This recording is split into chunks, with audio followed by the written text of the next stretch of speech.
for all the books that I read last week, so let's talk about them. I read 2 arcs and listened to 1 arc.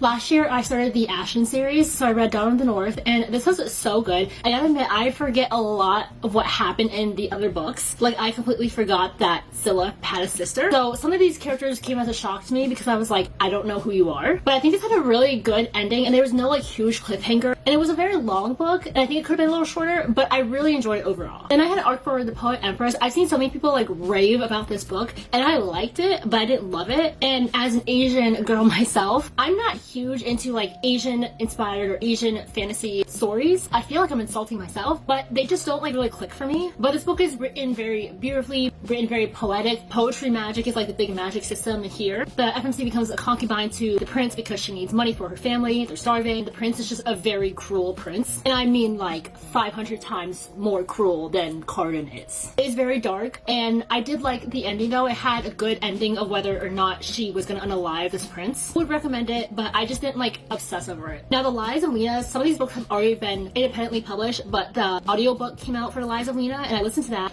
And again, this is a series that like everybody obsesses over. And the first book was like so cringy to me because you start when you're 16 and they're doing like adult things at 16, and then the second half of the book is when they're older, which gets a little bit better. I read the second book and I read the novella after that. Each has gotten slightly better. But let me tell you, the second book, it's like reading Grey's Anatomy. Everybody sleeps with each other, everybody falls in love, like they're marrying different people, they like different people, but they're all friends at the end. That's what the second book is about. Like 60% of this book is just FMC sleeping with like 3 different guys. So it remains to be seen if I actually want to read the third book whenever it does come out. And then I listened to the Ex-Girlfriend Murder Club. This was like a good, like easy listen. This really gave me like John Tucker Must Die vibes, but the boyfriend is actually like unalived. I can totally see this like being turned into like a Netflix rom-com or something. And then the last book I read was Bluebird Gold by Daphne Perry. I really needed to get into more of her books because I really enjoyed this, and I love Ship of Sparrows. This is a start of a new romantic suspense series by her, so I'm very invested and cannot wait to read the second one. And those were the books I read last week.